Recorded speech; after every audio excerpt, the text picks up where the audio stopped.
I wish I could put the audio of that song that goes, I guess you wondered where I've been. I guess you wonder where I've Yeah, been. there it is. I searched to find the love within. I came back to let you know. Shalom, it's me, Zoe, that Jew Girl Lew, and boy, do I have a doozy for y'all. I don't even know where to begin. So remember how I said that I had a lot of really good content planned for the month of August? And I did, and I still do. But life happened. Life happened really, really hard. And I want to share with my audience what happened, and perhaps it could be a testimony to believers and non-believers alike. I also want it to be a reminder that anything can happen. We also need to be aware of our bodies and respect what God has given us, especially if it doesn't function the same way that it's supposed to. I was also planning on doing an episode on Rosh Hashana, but I realized that my story today ties into the Jewish New Year beautifully. So let's talk about it. As you can see, I have successfully moved into my wonderful new apartment. And literally the day I moved in is where my story begins. So it was July 31st and I spent my first night here in my new home. I had done a performance with my church over the weekend, which by the way is actually an episode in itself that was supposed to come out this month.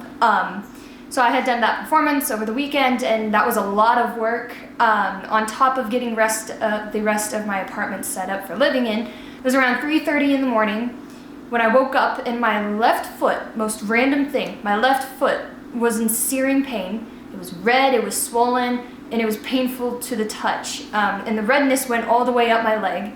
I have a picture here. Luckily, my parents were staying with me that week to kind of help me get settled in, and I limped to my parents' room and I woke them up.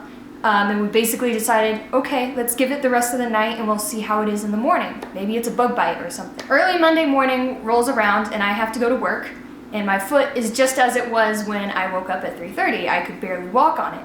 So my mom Googled some things and she came to the conclusion that it could have been a blood clot, and I should take an aspirin. So I popped an aspirin, put on some sandals, and I went to work. Luckily, by lunchtime, the foot felt completely fine and it went back to normal, like very quickly. So this begins my string of strange symptoms over the course of the next few weeks. On Wednesday of that same week, I started to feel very, very fatigued, but I didn't really think anything of it. I just kind of thought I was tired from moving and the performance and work and the busyness of life. Didn't think anything of it, so I was very tired. Thursday, now, if you don't like images of rashes or bumps, please skip. But I noticed red dots were starting to form on my thighs. And over time, these would progress, all the way down the legs, and they would eventually spread to my entire body. And they sort of turned into like red masses.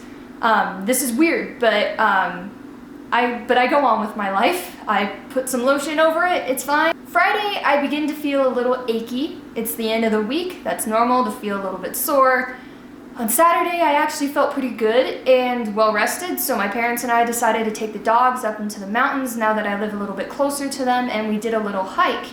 And I felt fine the entire time, and as soon as we got back to the apartment, I hit a wall. My whole body was aching. I was shivering violently from a fever. I eventually went to urgent care and they were like, oh, you probably have the flu, you could have strep throat, a rash can sometimes occur with strep. But they didn't give me any medication for the sickness, just something for my anxiety because my heart rate had been very high, this whole time. So they gave me something for the anxiety and the itching, and that's it.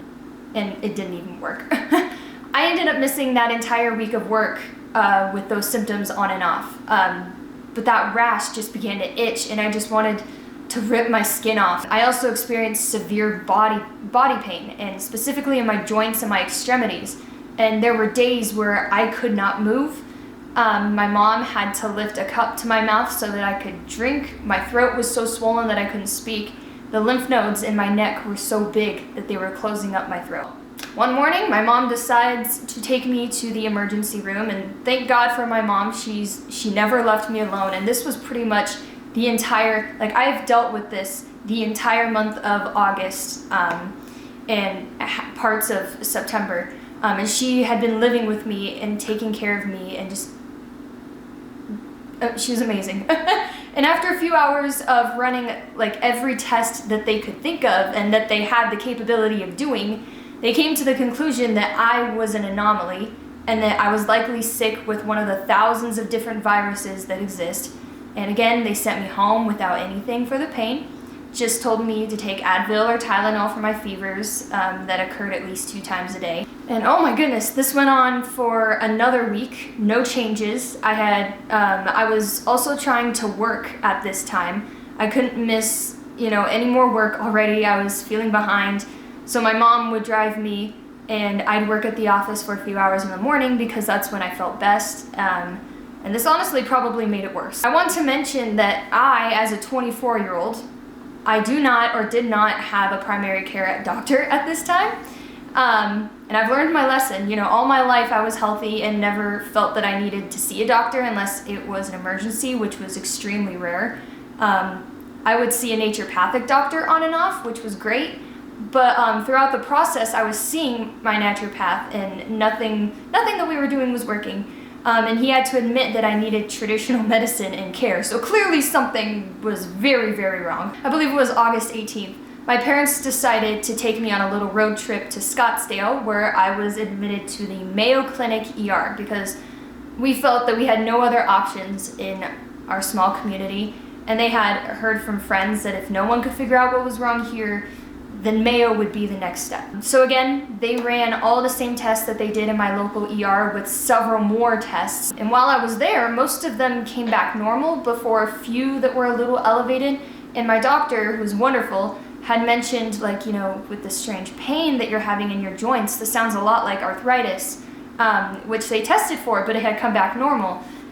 So they took some blood cultures and they sent me home. And then by that Monday morning, we got a phone call back saying, you tested positive for valley fever. So my mom and I were utterly shocked. We were convinced that it could have been mono, or lupus, or something like that. But again, no prescriptions, no medications, no tips for treatment, nothing. They just called and said, hey, you tested positive for this thing.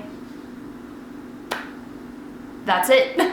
So I ended up having to go back to urgent care just to try to get a prescription. And I did. My doctor, took one look at me and she's like, oh yeah, that's valley fever. I'll write you a prescription for an antifungal, because no one else seemed to think that I needed it. And it's also important for me to mention too, valley fever, if you don't know what it is, it's disgusting. It's a fungus that gets into your lungs through spores in the dirt, and it's actually very common here in Arizona, as well as California, New Mexico, and Texas. So it's very common, but it's very treatable. And my lungs throughout this entire never-ending process were fine. No problems breathing, no congestion. But I was taking this fluconazole, this antifungal, and again, I had good days and bad days, but nothing really seemed to change. I had the fevers, I had the shivers, I had the sweats, the itching, the rash, the pain. A couple of times I would wake up and random limbs or fingers would be swollen and hurting. I remember waking up and being unable to move my arm. It was like stuck in this position. So I was like sleeping like this, and when I woke up, I could not move my elbow. It was stuck like this, and it hurt so bad. And my mom, she suffers from psoriatic arthritis due to years of battling psoriasis, so she couldn't help but recognize that what I was experiencing was kind of similar to her. But why was I having all these other random symptoms on top of it? Finally, one night, it's around midnight, it had been a rough day, I was in bed, and my mom comes in, and she later told me that she could just sense, like she could hear me tossing and turning and just struggling in my bed from her room. I'm half asleep, I'm half awake, she takes my temperature, it's 104 degrees, and I was trembling. We had a pulse oximeter that she checked, and it read that my beats per minute was 150, and my oxygen was at 82. So we didn't even know if it was right or if it was accurate, but thank goodness that my mom made the next decision, because she pulled me out of bed, and without hesitation, she drove me back to our ER with a hot towel wrapped around my head. they admitted me and basically did the same things that they had done before, only this time the doctor, it was a different doctor, decided to do a CT scan of my lungs, which of course supposedly came back looking normal. And I was there until 7 in the morning, and the doctor tells us that because of my somewhat normal blood work, he could send me home, but he couldn't justify it because something was clearly wrong, especially since it had been going on for so long, and my body was expressing that it needed help. He also feared that I was possibly going septic because of an infection at this point. So the doctor says, hey, I know you had been to Mayo Clinic in the past, let me give them a call and see if they can give me any advice for what we're supposed to do here, which I greatly appreciated, because it's like, yeah, we're just gonna send you home, still can't find it, what's wrong with you. You could die, but we can't do anything, so sorry. He comes back about an hour later and he says, so Mayo wants you right now. They already have a room ready for you. Would you prefer air travel or ground ambulance? And he said this to my mom as I was walking out of the bathroom. And inevitably, I chose the ambulance because flying probably would have put me into cardiac arrest at this point. So they load me up into the ambulance, they strap me down, they hook me up, my vitals were completely normal the entire trip except for my heart rate. I get to Mayo, and almost immediately I am greeted by all sorts of doctors. There were hematologists, rheumatologists, and infectious disease doctors. And the hematologists studied me first. They were concerned about my swollen lymph nodes and wanted to rule out any possibility that what I had could be cancer. Lymphoma or leukemia. The symptoms I was presenting looked a lot like how those cancers start. So that was very, very scary. They ordered another CT scan of my stomach, and then they planned to do a biopsy of my lymph nodes in the morning. So I couldn't eat or drink anything until after that. The next morning, the hematologist came into my room and they had looked over my scans. My lymph nodes in my stomach, they were swollen, but not enough to be too concerned, and praise God, they decided not to do the biopsy, given that they were about 90% sure this was not cancer, because my swollen lymph nodes are typically a dead giveaway for this, in the rash. Next, the rheumatologist. I share my story with them, beginning, with the random swollen foot. I want to note that I had never met a more diverse and more intelligent group of people in my life. In each group of doctors, there was about 6 in total max, and they would all shove themselves into my luxury hospital room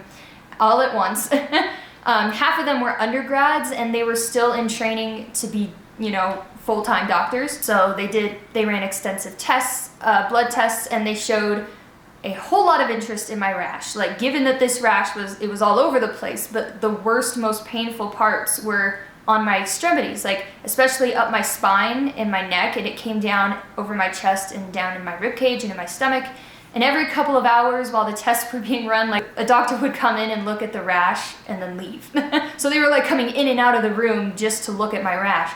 They gave me a steroid, which I have my opinions on that stuff, but it literally flipped me around overnight. Like, I came into this facility totally unable to function, couldn't speak, could barely, advocate for myself. And then the next day, I was talking, I was laughing, I was drinking coffee, and I want to note, I hadn't drinking coffee in like a month. All of the month of August, I didn't crave food. I lost like 20 pounds, didn't eat food, very little, trace amounts, didn't drink coffee. The fact that I was drinking coffee was a huge success. Finally, within about 48 hours, the rheumatologist had a diagnosis, and they crowded themselves into my hospital room. And before I share what the diagnosis is, you may be asking, what about the valley fever? We actually learned that the positive test that I got was not what we thought it was. It was a positive in the case that I had the antibodies for valley fever, meaning that I was not currently sick with it. Like, I, at some point, did have valley fever. My CT scan that I got done at my local ER actually showed that I had a small nodule on one of my lungs, which is what happens when you get valley fever. So I definitely had it, but what I was currently experiencing was not it. So in fact, we have reason to believe that I maybe had it in the very beginning, and it is what triggered what I am about to share with you. one of my rheumatologists comes forward and he says, you know, the whole team of them are in there, but one is kind of speaking on their behalf, and he says, "You have the highest ferritin level we have ever seen here at Mayo." And what the heck is ferritin? Ferritin, I guess, is what stores the iron in your body. They also found that my C-reactive protein, which is an enzyme, a liver enzyme, that was also very, very high as well. So basically, he said that there was a lot of inflammation going on in my body, and especially around my lymph nodes and my liver and some of my other organs. And this was more than enough information. It's crazy, more than enough information for them to announce that I have a very rare disease called adult onset Still's disease, and it's an autoimmune disease, and it's very rare. It's basically a form of arthritis, so my mom's intuition was right on a certain level. It's basically arthritis with bonus features, as I like to call it. The high fever, the rash, the itching, and of course the swollen organs and the joint pain. My immune system is basically working in overdrive all the time, constantly. And it must have been triggered because this, I never could have thought that I had an autoimmune problem. But thinking back over my life, it actually kind of makes sense. There's been some instances that could have pointed us in this direction, but we never really gave it the time of day. In fact, this disease is so rare, its cause is unknown, there's no cure, and there's not a lot of research and knowledge on it. And the medications for it are so new that they're just out of this world expensive and non-FDA approved. Not all of them, but the one that I'm currently on is not FDA approved. And the doctor who announced this, he kind of seemed sort of excited, bless his heart, when he said this, because apparently he had only seen like 7 people with this disease at Mayo alone in his career as a rheumatologist. Now, I'm not sure how long he's been a doctor, but that freaked me out a little bit. Okay, it freaked me out a lot. They continued to run a few more tests for confirmation and just kind of keep an eye on my levels. Fun fact, I was diagnosed on September 7th, which just so happens to be Adult Onset Still's Disease Awareness Day. That's crazy. I'm starting to think maybe the doctors planned that. So I was immediately started on a medication that I will probably be on, oh gosh, for at least a year if all goes well. It's an injection that I have to give myself every day in the stomach. They trained me in the hospital how to do it. It's now part of my morning routine now that I'm home. And being able to get this drug to take home was a whole ordeal in itself. I mean, if you are familiar, you know, with being sick and having to get a certain medication that's going to make you feel better, I'm sure there's a lot of people who who've experienced this in our country's current healthcare system. I was in the hospital for a total of 9 days at Mayo. I could have been discharged on day 4 or day 5, but because of this medication and getting it approved with my insurance, and it being so new, it took an extra 5 days. And they weren't allowed to release me because if something happened, they didn't want to be held responsible for that. So Mayo basically had to go to war with my insurance company to make sure that I got this medication. I mean, I had the best caseworker ever. She really fought for me. Finally, on September 14th, my medication was approved and it got shipped out to my place of residence. It came in a big box that had to be cooled, you know, with like an ice chest basically. And I was discharged from Mayo Clinic. When I came home, of course, I was happy to be home. My life had consisted of hospital beds and needles and getting my blood drawn and tests, and I was depressed, I was tired, I was so anxious, and I just ached for normalcy. I ended up joining an online support group with almost 1,000 members worldwide, you know, them all having AOSD, and getting to hear their stories. It's amazing because a lot of them were very similar to my story. And it was very encouraging and it was relieving to know that I didn't have to deal with this new part of my life alone. Even though it was rare, I still know that there's a community of people out there who deal with this. And it also made me feel blessed because I got a very early diagnosis, I think, and I started treatment right away. And a lot of these people in the group with AOSD had gone years without a diagnosis, being told it's this thing or it's that thing. and went so long without proper treatment that they now have this disease chronically, and it negatively affects almost every aspect of their lives. And I pray that, God willing, that this dragon, that they call it, will be beat soon enough. Thank goodness it's been about 2 weeks I've been home. My apartment is finally starting to feel like a home. I'm working, not full-time, but I'm working nonetheless, and every day I learn something new about this disease, and I learn something new about my body, and I'm finally well enough to make this video. To be honest, I'd meant to do this video last weekend, but I got sick again, so I had to deal with that. But I now have a primary care doctor, and I have follow-up appointments scheduled with my rheumatologist, so we will see where Stills takes me. And it's no coincidence, I think, that my diagnosis fell around the time where the Jewish culture celebrates Rosh Hashana. Rosh in Hebrew means head, and Shana means year. The Jewish people celebrate this new year with implementing change. They take a look back on their lives and their habits and their routines, and they dwell on where there needs to be work, what needs to be changed.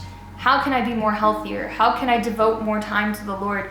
How can I make better use of my time? In American culture, we would call these New Year's resolutions. And the only difference is that Rosh Hashana is the day that God created the universe and everything in it.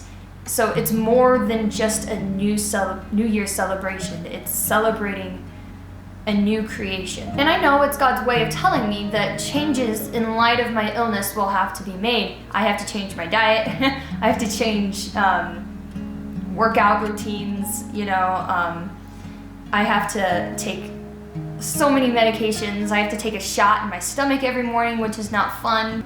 Praise God that I am alive and I'm breathing, and Stills is just another hump in my life that God will bring me through.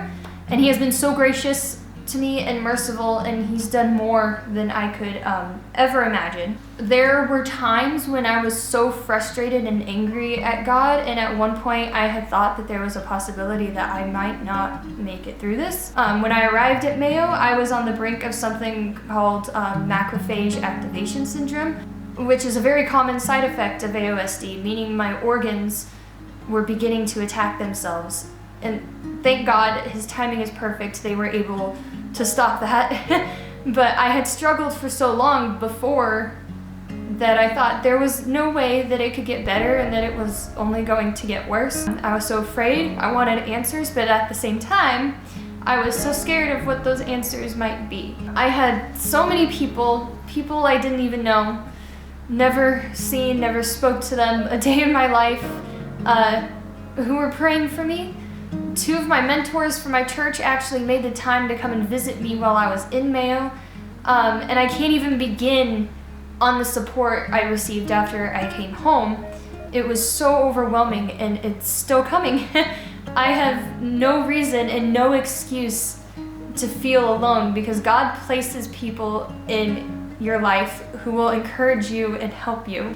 Even when you say, I don't need it, I'm fine. God knows that you aren't fine. He wouldn't be helping you if you weren't. That's why He gave us Jesus. So God's timing is perfect. Trust that He has a purpose for your life, even in your suffering. I also want to use this video as an opportunity to thank those of you at home who were praying for me. You must have overwhelmed heaven. And not that heaven could be overwhelmed. But thank you for taking the time and watching today. Hopefully I can stick to my schedule of posting videos every other Sunday, if my body allows it. Whatever I have planned for the month of August will be what I have planned for the month of October and more. So please be sure to like, comment, and hit that subscribe button. Shavua Tov.